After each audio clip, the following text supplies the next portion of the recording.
¿Qué tal, chicos? Espero que se encuentren bien. El día de hoy comenzamos con el tema de la Revolución Mexicana que observaremos a lo largo de esta semana y que trataremos a partir de sus antecedentes, a partir también de la etapa maderista, la etapa constitucional y la etapa institucional.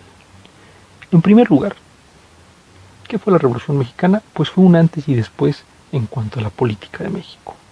Representó reemplazar a un grupo muy poderoso que era el del gobierno del presidente Díaz por otro grupo en el poder, que son los que observamos en la lámina. Carranza, Villa, Zapata, Madero.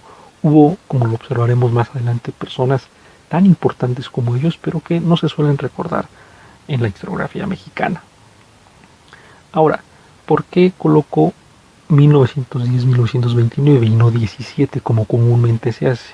Quienes lo colocan la conclusión en el 17 es porque dicen que se proclamó la Constitución, pero yo lo coloco hasta el 29 en concordancia con otros historiadores porque es en ese año cuando comienza una nueva etapa para México, que es la etapa de las instituciones, y es cuando el México se estabiliza.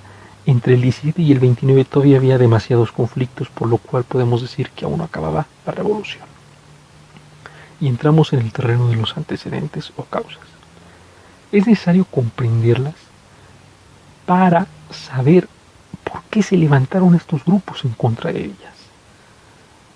Bueno, para saberlo lo vamos a desglosar en económicas, sociales y políticas. A continuación ustedes observan dos retratos del presidente Díaz para que lo tengan en mente y sepan pues de quién estamos hablando. Ustedes recordarán que en esa lámina hay una frase que dice poca política, mucha administración. Es el lema por excelencia del porfiriato. ¿Qué quiere decir esto? No quiere decir que no había política, al contrario, había mucha. Díaz era un gran negociador, un presidente que llegó a muchos acuerdos y no por nada estabilizó al país. Quiere decir que había poca política porque solo era un grupo muy pequeño el que lo manejaba, es decir, Díaz y sus equipo de asesores, su equipo de gobierno. Y Díaz se refiere a mucha administración porque a lo largo del siglo XIX, como ustedes recordarán, pues nos dedicamos más a pelear entre nosotros que a dirigir la economía del país. Primera causa, concentración de la riqueza nacional por parte de una élite económica. ¿Qué quiere decir esto? Que un grupo muy pequeño concentraba el poder económico, el dinero. Este grupo es lo que conocemos como los hacendados, la familia de los gobernadores, el grupo cercano a Díaz, los grandes propietarios de tierras, los propietarios de fábricas. Este grupo es el que controlaba la economía. Y ahí observamos una fotografía de una familia porfiriana, en ese tiempo muy característica, muy afrancesada. Pero bueno, si este grupo dominaba la economía, había un grupo por encima de ellos mucho más importante, porque tenía más dinero, y eran los extranjeros, es decir, los grandes inversionistas que sobre todo provenían de Estados Unidos, Inglaterra y Francia. Y fue quienes invirtieron para construir las vías férreas, es decir, el ferrocarril, para el telégrafo. Para muchos de los avances que dio el porfiriato hubo capital extranjero. Muchos critican esta medida de Díaz. Sin embargo, él comprendió que para que México creciera después de tantas guerras, pues se necesitaba dinero. Y ese dinero no podía provenir de la economía mexicana, porque no tenía bastante, sino de capitales extranjeros. Y nos encontramos ante la primera causa social.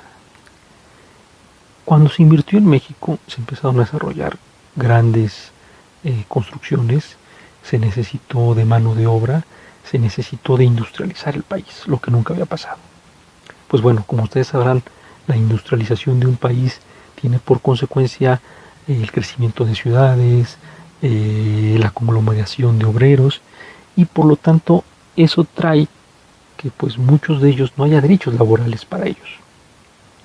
Un ejemplo excelente es la tienda de raya. La tienda de raya era este espacio donde el hacendado, el dueño, le vendía a costos altísimos productos a sus jornaleros, a los campesinos. Y pues, ¿qué pasaba?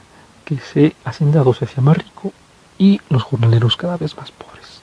Eso pasaba en todo el país y es lo que vamos a entender como la segunda causa social, la desigualdad. Si bien se puede defender al porfiriato en algunos aspectos, se puede estar de acuerdo, en el de la desigualdad era notoria, era bastante marcada, bastante acentuada. ¿Y qué quiere decir con desigualdad?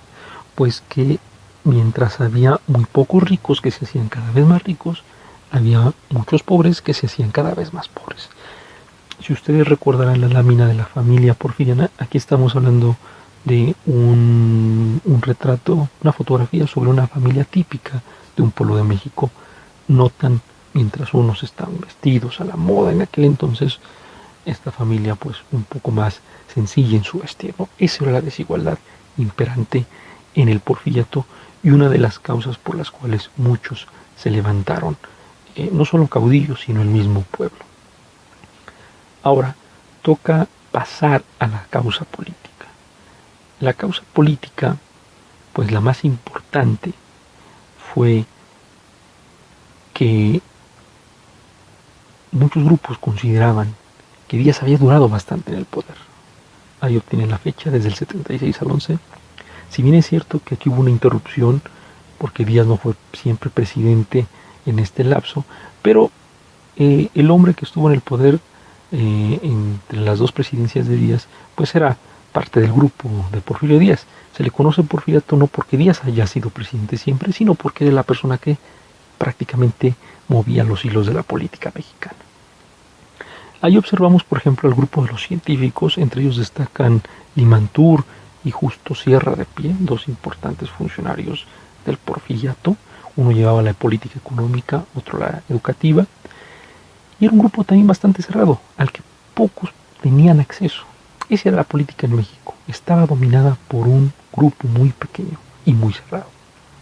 Y por lo tanto ocurre la segunda causa política, el surgimiento de grupos opositores.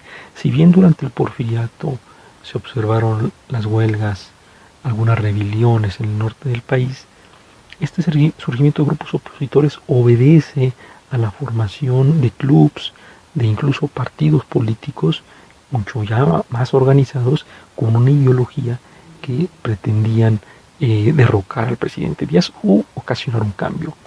Uno de los grupos más importantes fue el de los hermanos Flores Magón. Los hermanos Flores Magón fueron los autores intelectuales prácticamente de la revolución, aunque no participaron después durante todo el proceso. Fue muy breve su intromisión. Sí podemos decir que tuvieron gran repercusión a través de sus ideales, sobre todo del sindicalismo y el anarquismo. Y tenemos ahora sí el retrato de Madero, quien formó el bloque, digamos que el opositor más importante contra Díaz. Esa fue la gran atribución de Madero, construir un grupo poderoso económicamente y políticamente que pudiera hacerle mella al grupo de Porfirio Díaz. Y lo logró este hombre que estaba bien educado en Europa y que era un hacendado muy importante en el país. Concluyo esta presentación con el retrato de Madero porque es quien va a dominar la siguiente etapa, pero también con esta frase sobre el gobierno de Díaz. México ingresó a la modernidad durante el porfiriato, lo que nunca. México está enfrascado en numerosas guerras intestinas, en numerosos conflictos con otras naciones, y no le daba tiempo de administrar el país. Con Porfirio Díaz entramos a esa modernidad, a esa industrialización, pero fue una modernidad muy exclusiva, es decir, para unos cuantos. Mientras unos observaban el crecimiento de México, otros no tanto.